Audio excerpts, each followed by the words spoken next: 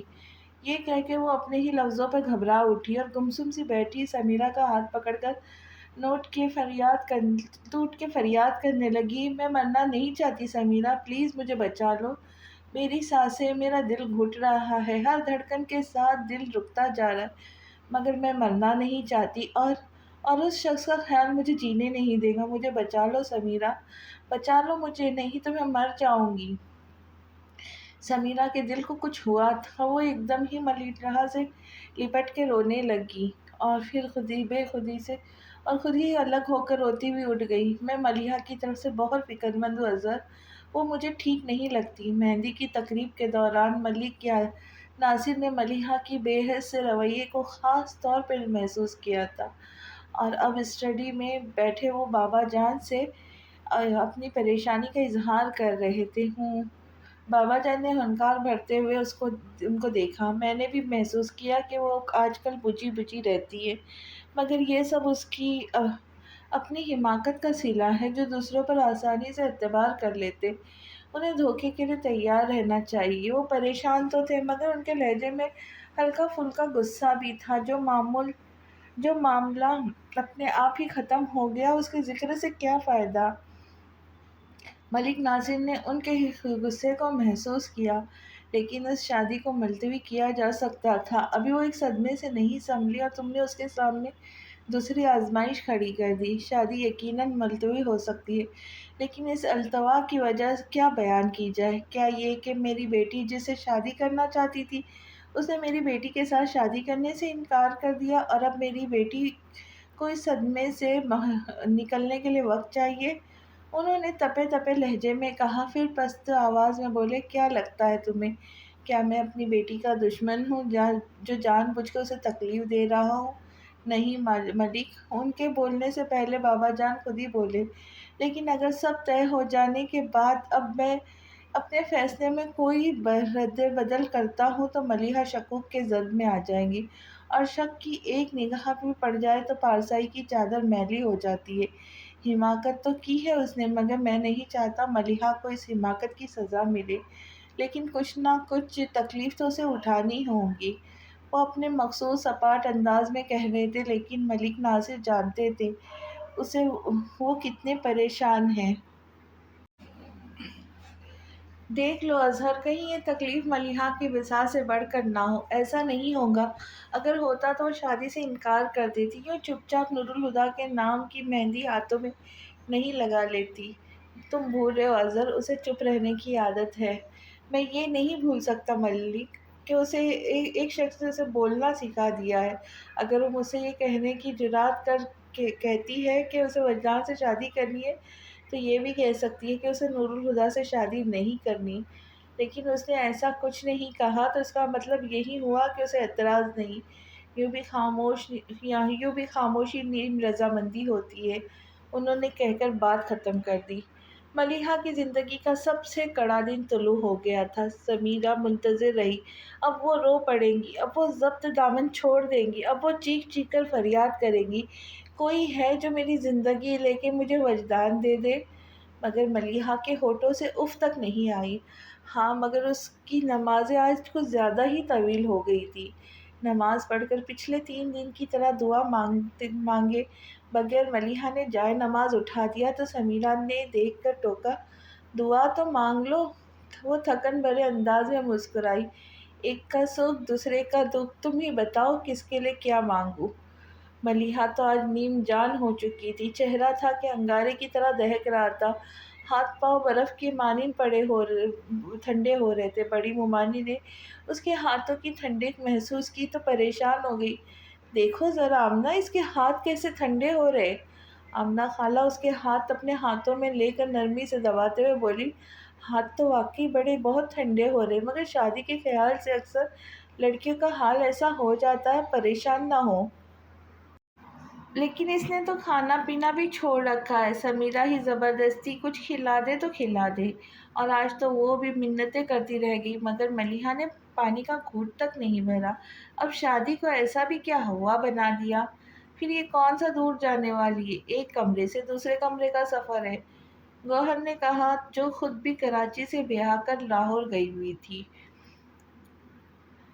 لیکن مختصر سے سفر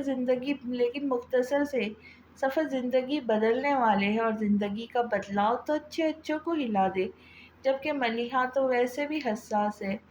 چھوٹی مومانی نے مدبرانہ انداز میں کہا تھا۔ شام سے ذرا پہلے ہی شہر کی ماہر ترین بیوٹیشن ملیحہ کو سنوارنے آ پہنچی۔ گہری افسردگی کی چادر اوڑھے، چہرے پہ میرانی لیے ستے ہوئے چہرے کے ساتھ میں ملیحہ پر روح ٹوٹ کر برسا تھا۔ سائمہ نے اسے دیکھا، نظر اتارتے ہوئے کہا، نور الہدیٰ واقعی قسمت کا دنی ہے۔ ملیحہ خوبصورت بھی ہے اور خوبصیرت بھی۔ اب تو مجھے بھی ان کی خوش قسمتی کا یقین ہونے لگا ہے۔ سمیرہ نے اس کی بات سنی تو بت کی مانند بے حس نہ بیٹھی۔ ملیحہ کو دیکھ کر ہولے سے کہا، ایک بارات ہی تو نہیں آئی تھی، باقی ساری رسمیں ہو سکتی تھی۔ ادھر نور الہدیٰ نیوی بلو کلر کے ڈنر سوٹ میں نک سک سے تیار ہو کر لان میں بنے اسٹیج پر جلوہ افروز تھے۔ ادھر ملیحہ کو گھیرے میں لیے لڑکیاں دودھ پلائی اور جوتا چپائی جیسی رسموں کے لیے بھاگم بھاگ میں لگی ہوئی تھی۔ تم نہیں جاؤ گی؟ دونوں ممانی تو میزبانی کے پہلے ہی لان میں تھی، بس آمنہ خالہ ہی ملیحہ کے پاس بیٹھی تھی۔ سب لڑکیوں تو رسموں کے لیے اٹھ گئی، مگر سمیرہ وہیں بیٹھی رہی۔ انہوں نے سمیرہ سے کہا، وہ سرے سے ملیحہ سے فاصلے پہ بیٹھی تھی۔ آمنہ خالہ کی آواز پر سر اٹھا کر انہیں دیکھتے ہوئے کہا، دل نہیں چاہ رہا پھپھو۔ اس کی بات پر وہ ہنس پڑی، تمہارے دل کو کیا ہو گیا ہے؟ سمیرہ نے کچھ کہنا چاہا پر اس سے پہلے ایرم آدم کی، پھپھو امی کہہ رہی ہے آپ نیچے آ جائیں، دیکھو ذرا دلہن کو اکیلا چھوڑ کر آ جاؤ۔ انہوں نے خود کلامی کرتے ہوئے اپنی بھابھی کی عقل مندی کو سلام کیا، پھر ایرم سے بولی، کام کیا ہے انہیں؟ وہ تو نہیں پتا۔ ایرم نے بھولے پن سے سر دائیں بائیں ہلاتے ہوئے کہا، آفاق بھائی نے بس اتنا کہا تھا کہ جا کر آپ سے کہو کہ امی آپ کو بلا رہی ہے، کام تو نہیں بتایا۔ پوچھو، رہنے دو میں خود دیکھ لیتی ہوں۔ وہ بول کر اٹھی اور ایرم بھی ان کے ساتھ واپس ہی چلی گئی۔ ملیحہ خاموش بیٹھی اپنی چوڑیوں کو دیکھ رہی تھی، پھر یوں ہی اس نے سمیرہ کی طرف دیکھا۔ سمیرہ اسے ہی دیکھ رہی تھی۔ ملیحہ قصداً ذرا سا مسکرائی، پوچھا، کیسی لگ رہی ہوں؟ سمیرہ خاموش بیٹھی اسے دیکھتی رہی اور کچھ نہ کہا۔ ملیحہ مسکراہٹ کو کچھ اور پھیلا کر بولی، سب کہہ رہے میں دلہن بن کر بہت اچھی لگ رہی ہوں۔ ہاں، آخر میں سمیرہ بول پڑی، اچھی تو لگ رہی ہو مگر ٹھیک نہیں لگ رہی۔ میں ٹھیک ہوں، وہ مستقل مسکرا رہی تھی۔ سمیرہ چڑ سی گئی، کیوں مسکرا کر تم دھوکہ کس کو دینا چاہ رہی ہو، مجھے یا اپنے آپ کو؟ اپنے آپ کو، اس نے آرام سے تسلیم کر لیا۔ تمہارے رونے پہ مجھے اتنی تکلیف نہیں ہوتی جتنی اس وقت تمہاری مسکراہٹ کو دیکھ کر ہو رہی ہے۔ اس کی آواز میں دکھ تھا۔ ملیحہ کے ہونٹوں سے مسکراہٹ غائب ہو گئی۔ سمیرہ ترحم آمیز نظروں سے اسے دیکھ کر بولی، میں تو یہ بھی نہیں کہہ سکتی کہ تمہارا فیصلہ غلط ہے، لیکن تم نے اچھا نہیں کیا، نہ اپنے ساتھ نہ وجدان کے ساتھ۔ وجدان کا نام برچی کی طرح اس کے اندر اتر گیا۔ وہ جھٹکے سے اٹھ کھڑی ہوئی، کچھ پل خود کو سنبھالنے میں لگا۔ نکاح کا وقت ہو چکا ہے، آؤ نیچے چلتے ہیں۔ پھر اس کے انتظار میں رکی نہیں، بھاری شرارے کو اٹھائے تیز قدموں سے چلتے ہوئے وہ دونوں ہاتھوں سے دھکیل کر دروازے کی پٹوا کر دی اور اسی پل پتھر کی ہو گئی۔ اس کے بالکل سامنے وجدان کھڑا تھا، بلیک ڈریس پہنے پر بلیک شرٹ پہنے، کلین شیو چہرے پر شیو بڑھی ہوئی تھی۔ اس کی آنکھیں دیکھ کر لگ رہا تھا کہیں راتوں سے نہیں سویا۔ اس کے سر پر پٹی نہیں بندھی ہوئی تھی، مگر کچھ دن پہلے لگنے والی چوٹ کا نشان فراق پیشانی پر بکھرے سیاہ بالوں میں سے ابھار کی صورت میں جھانک رہا تھا۔ وہ لب پیچھے ملیحہ کو دیکھ رہا تھا۔ گولڈن کلر کے کورے کے نفیس کام والے سرخ شرارہ سوٹ میں زیورات سے سجی ملیحہ کے وجود سے بھینی بھینی خوشبو اٹھ رہی تھی۔ مہندی لگے ہاتھوں میں بھر بھر کے کانچ کی چوڑیاں پہنے وہ بالمکمل دلہن کا روپ لیے ہوئے تھی۔ وجدان کا حق نہیں تھا، ورنہ وہ اس دلہن کے منہ دکھائی میں اپنی جان دے دیتا۔ دروازے کے پٹوں پر رکھے ہاتھ ملیحہ کے پہلو میں آ گرے تھے۔ وجدان نے محسوس کیا ملیحہ کی سانسیں بے ترتیب ہو رہی ہیں، خود اس کی دھڑکنیں کہاں بس میں تھیں۔ رک کیوں گئی؟ اس بت کی مانند دروازے میں کھڑے دیکھ کر پیچھے سے سمیرہ نے کہا۔ پھر کوئی جواب نہ پا کر اس نے سائیڈ سے نکل کر سامنے دیکھا اور چپ سی رہ گئی۔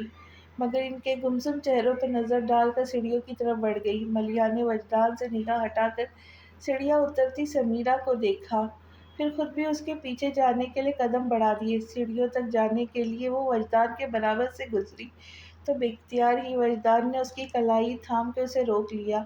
اس کی مضبوط گرفت میں آ کر ملیحہ کی کلائی میں سرخ سنہری کانچ کی چوڑیاں ٹوٹ گئی۔ ان ٹوٹی چوڑیوں نے ملیحہ کی کلائی کے ساتھ ساتھ وجدان کی ہتھیلی کو بھی زخمی کر دیا، جس سے نکلتا خون اس کی کلائی پر بہتا اس کے خون سے مل کر پتلی سی لکیر بناتا ملیحہ کے ہاتھ کی شہادت کی انگلی کے پورے قطرے کی صورت سفید ماربل کے ٹھنڈے فرش پر ٹپک گیا۔ کوئی سمجھتا تو یہ محبت کی فریاد تھی۔ وجدان ملیحہ کے ہر نقش کو دیکھ رہا تھا، پلکیں جھکائے ملیحہ اپنے چہرے پر اسی حدت کو محسوس کر رہی تھی جس نے ایک دن لائبریری میں بیٹھے بیٹھے اچانک ہی اسے بے چین کر دیا تھا۔ ملیحہ آج بھی بے چین ہو گئی۔ اس بے چینی میں ایک کسک تھی، کھو دینے کا ملال پوری شدت سے اس کے اندر جاگا تھا۔ کئی دنوں سے برف میں لپٹی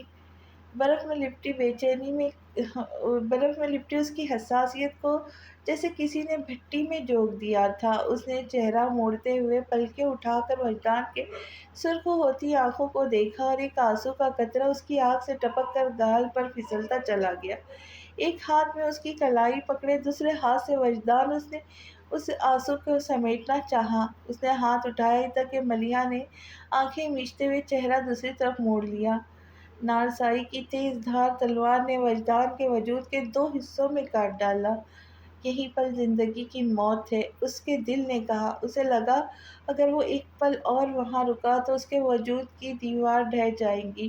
ملیحہ کی کلائی چھوڑ کر وہ مڑا، پھر تیز قدموں سے ایک ایک کرتا سیڑھیاں اترتا چلا گیا۔ ملیحہ کا دل چاہا دوڑ کر اسے تھام لے، مگر دل کی اس خواہش کو دباتی بجائے آگے قدم بڑھانے کے وہ الٹے پیروں چلتی کمرے کی دیوار سے جا لگی۔ وہ دھندلی آنکھوں سے دور جاتے وجدان کو دیکھ رہی تھی۔ وہ جیسے جیسے سیڑھیاں اتر رہا تھا ملیحہ کے بدن سے جان نکلتی جا رہی تھی۔ وہ دیوار کے سہارے بیٹھتی چلی گئی۔ وجدان لمبے لمبے ڈگ بھرتا ہال کے دروازے سے باہر نکل گیا۔ یہ وہ منظر تھا جسے دیکھنے کے بعد ملیحہ کی آنکھوں نے اور کچھ نہیں دیکھا۔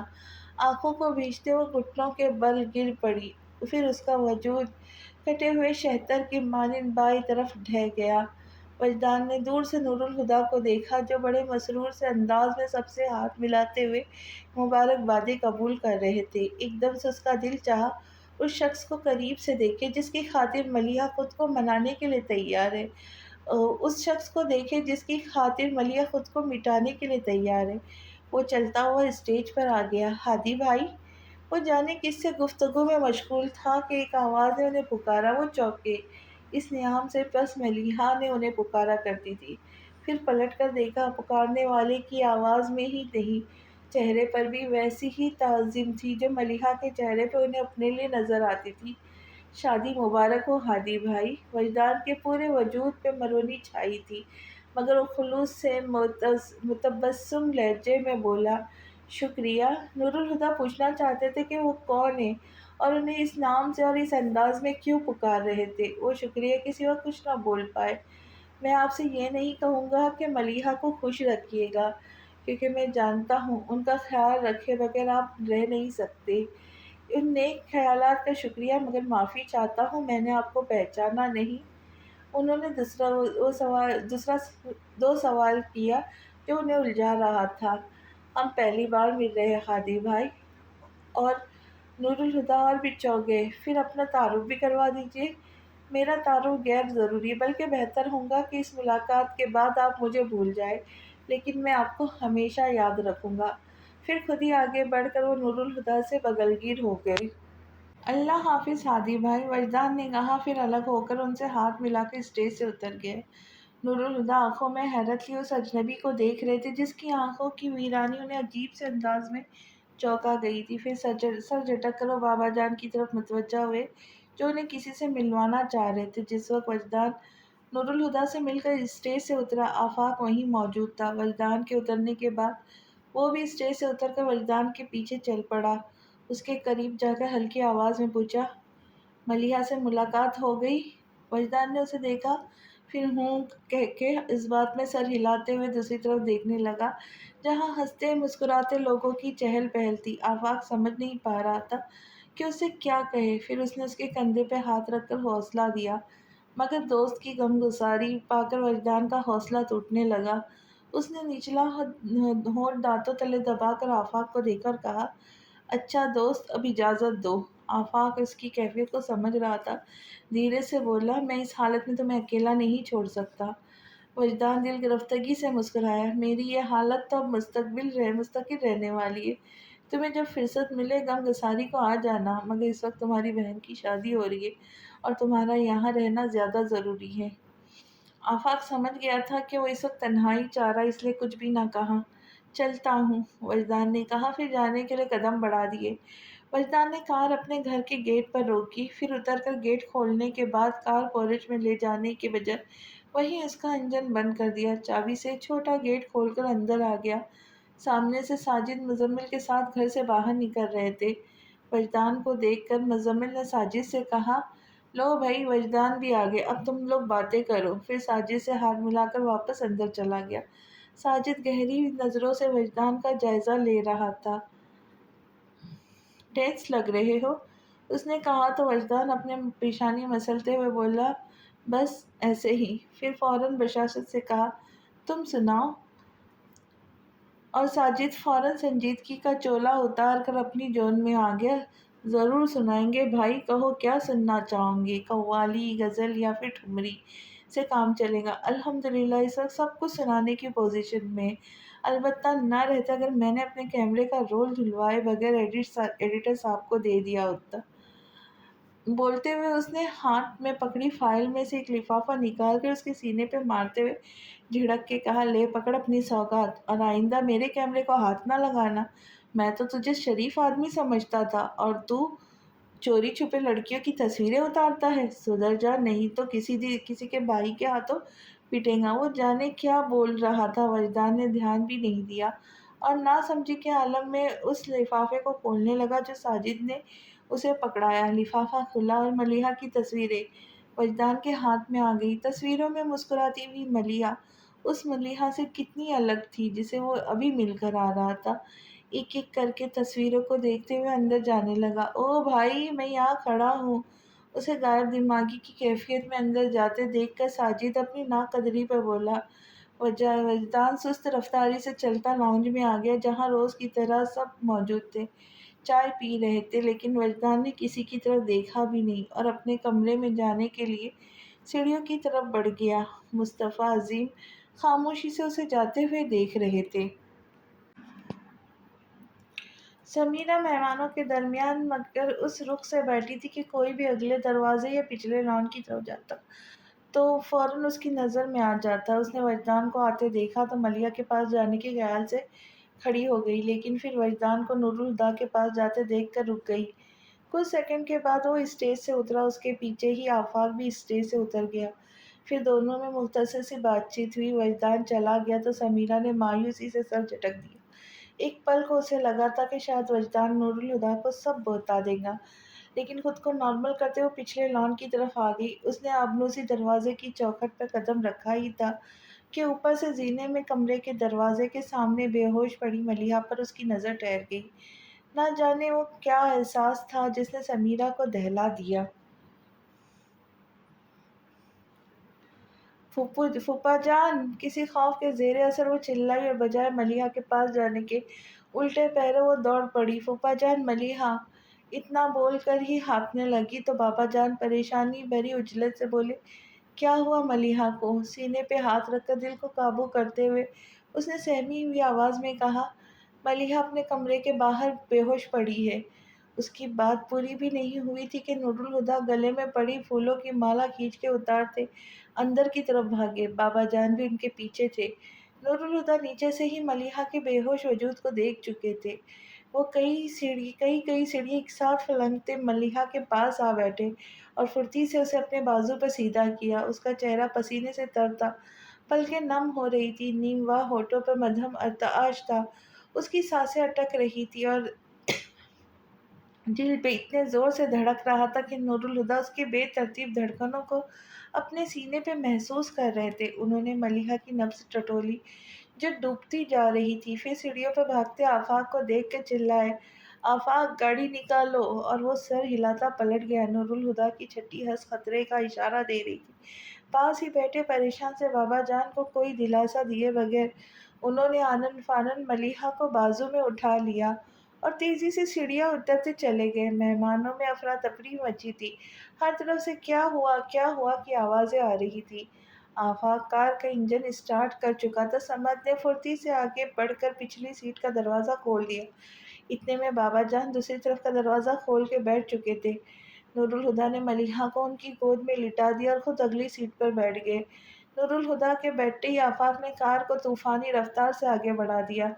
چند لمحوں کی افراتفری کے بعد ایک دم صاف ہو گئی تھی۔ حیرت کی زیادتی سے ہر شخص جیسے پتھر کا ہو گیا تھا۔ کچھ دیر پہلے جہاں رنگ اور روپ کا سیلاب تھا، کہکہوں اور مسکراہٹوں کا دریا امڑ رہا تھا، وہاں اب یکلخت اندیشوں کے سائے لہرانے لگے تھے۔ یا اللہ!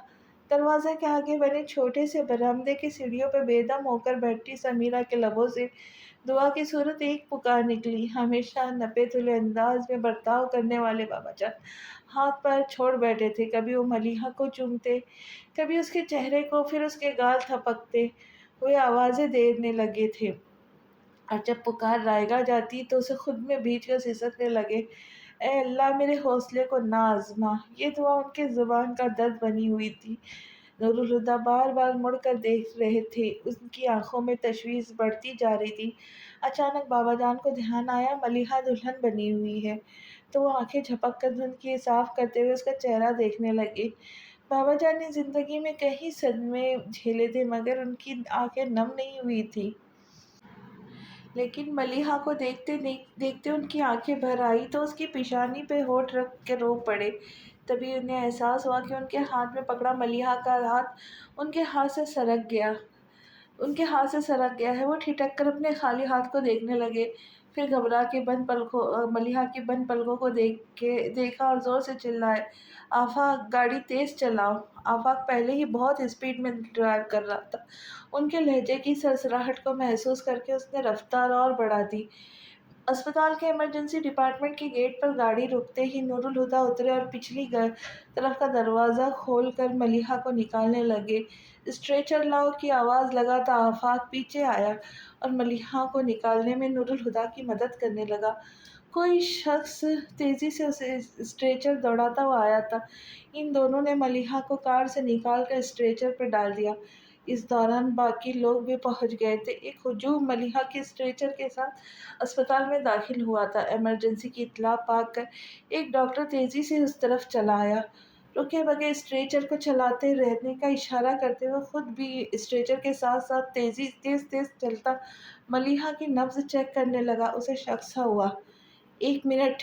ڈاکٹر کی آواز پر سبھی تھم گئے۔ ڈاکٹر نے اسٹیتھوسکوپ کانوں پہ لگا کر ملیحہ کی دھڑکنیں چیک کی، پھر کوٹ کی جیب سے ایک چھوٹی ٹارچ نکال کے اس کی روشنی باری باری ملیحہ کے پپوٹوں کو اٹھا کر اس کی آنکھوں میں ڈالی، پھر سیدھا ہوتا ہوا سر ہلاتا پیچھے ہٹ گیا۔ کیا ہوا؟ بابا جان نے سرسراتی آواز میں پوچھا۔ ڈاکٹر انہیں دیکھ کر تعصب سے بولا، شی از ڈیڈ۔ اس نے کہا تھا وہ مر جائیں گی اور وہ مر گئی۔ سمیرہ کے اندر عجیب سی بے کلی پھیلی تھی۔ اس نے نظر گھما کر اپنے آس پاس دیکھا۔ لان میں مہمانوں کے لیے ڈیکوریٹ کرسیاں اور میزیں لگی تھی، مگر مہمان جا چکے تھے۔ انہیں اندازہ ہو گیا تھا کہ یہ شادی غیر اعلانیہ طور پر کینسل ہو چکی ہے، پھر وہ رک کر کیا کرتے۔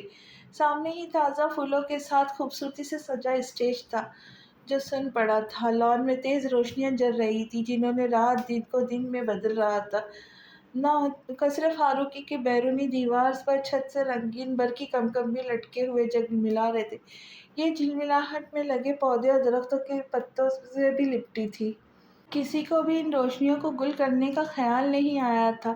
آئے بھی کیسے؟ سبھی تو شوق میں تھے، صرف باہر سے نہیں، قصر فاروقی اندر سے بھی دلہن کی طرح سجایا گیا تھا اور موتی کے پھولوں کی لڑیاں ہر طرف باہیں پھیلائے کھڑی تھیں۔ مگر اس سج دھج کے باوجود انہیں اچانک ہی لگنے لگا تھا سجا سورا مگر اداس، بالکل ملیحہ کی طرح۔